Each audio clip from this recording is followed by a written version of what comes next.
भारतीय संविधान के अनुच्छेद 25 से 28 के तहत सभी भारतीयों को धार्मिक स्वतंत्रता का अधिकार दिया गया है। इसके अंतर्गत न केवल व्यक्तियों को बल्कि भारत में धार्मिक समूहों को भी धार्मिक स्वतंत्रता के अधिकार की गारंटी दिया गया है। अब तक हमने जाना अनुच्छेद 25 और अनुच्छेद 26 के बारे में, जिसमें अनुच्छेद 25 जो है अंतरात्मा की स्वतंत्रता और धर्म की अबाध रूप से मानने, आचरण और प्रचार की स्वतंत्रता की बात करता है, और अनुच्छेद 26 धार्मिक मामलों के प्रबंधन की स्वतंत्रता की बात करता है।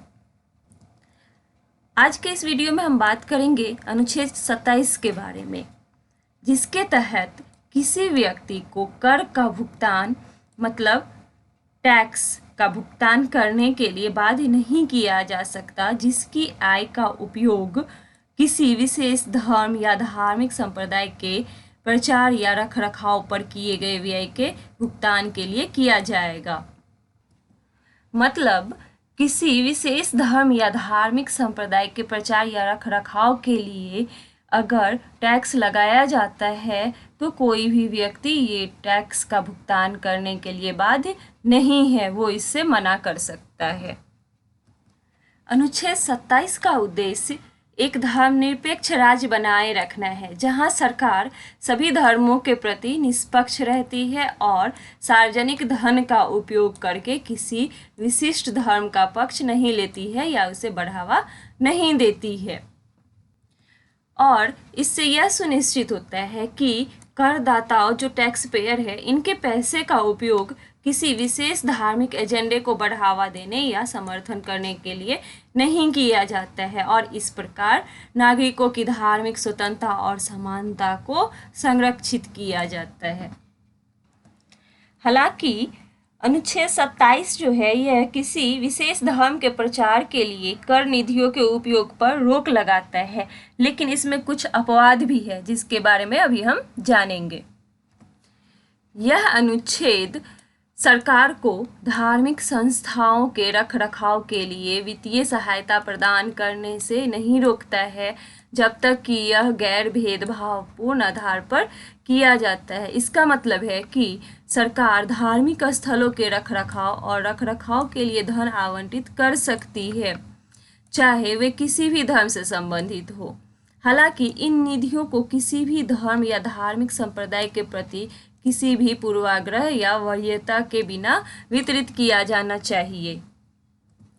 इसके अतिरिक्त अनुच्छेद 27 सरकार को किसी विशेष धर्म से संबंधित व्यक्तियों को लाभ पहुंचाने वाले कल्याण और विकास कार्यक्रमों पर धन खर्च करने से नहीं रोकता है। इन कार्यक्रमों का उद्देश्य नागरिकों का समग्र कल्याण होना चाहिए, ना कि केवल किसी विशेष धर्म को बढ़ावा देना। अगर समाज कल्याण के उद्देश्य से धार्मिक संस्थाओं को सरकार द्वारा वित्तीय सहायता प्रदान किया जाता है तो यह अनुच्छेद 27 के तहत कानून का उल्लंघन नहीं माना जाएगा।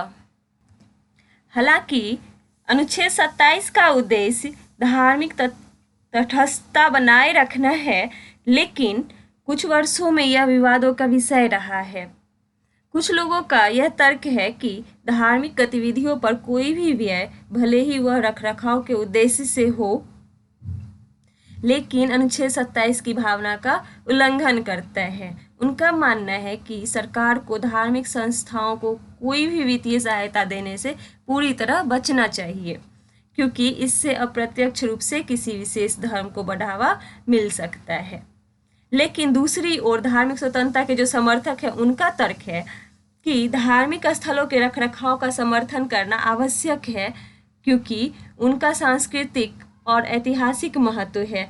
उनका मानना है कि जब तक धन बिना किसी भेदभाव के वितरित किया जाता है, तब तक यह धर्मनिरपेक्षता के सिद्धांतों का उल्लंघन नहीं करता है। लेकिन भारत के सर्वोच्च न्यायालय ने संविधान के प्रावधानों की व्याख्या करने और धार्मिक स्वतंत्रता और धर्मनिरपेक्षता से संबंधित विवादों को सुलझाने में महत्वपूर्ण भूमिका निभाई है। न्यायपालिका ने संविधान में निहित धर्मनिरपेक्षता और समानता के सिद्धांतों को हमेशा बरकरार रखा है। इसने इस बात पर जोर दिया है कि सरकार को कर के पैसे का इस्तेमाल किसी खास धर्म के प्रचार के लिए नहीं करना चाहिए और धार्मिक मामलों में तटस्थता बनाए रखनी चाहिए। न्यायालयों ने सभी धर्मों और धार्मिक संप्रदायों के साथ भेदभाव न करने और समान व्यवहार के महत्व पर भी जोर दिया है। उन्होंने ऐसे मामलों में हस्तक्षेप किया है जहां सरकारी धन का उपयोग किसी विशिष्ट धर्म या धार्मिक गतिविधियों को बढ़ावा देने के लिए किया जा रहा था, और उन्होंने यह सुनिश्चित करते हुए हस्तक्षेप किया है कि ऐसी जो कार्रवाइयां हैं इनको असंवैधानिक माना जाए।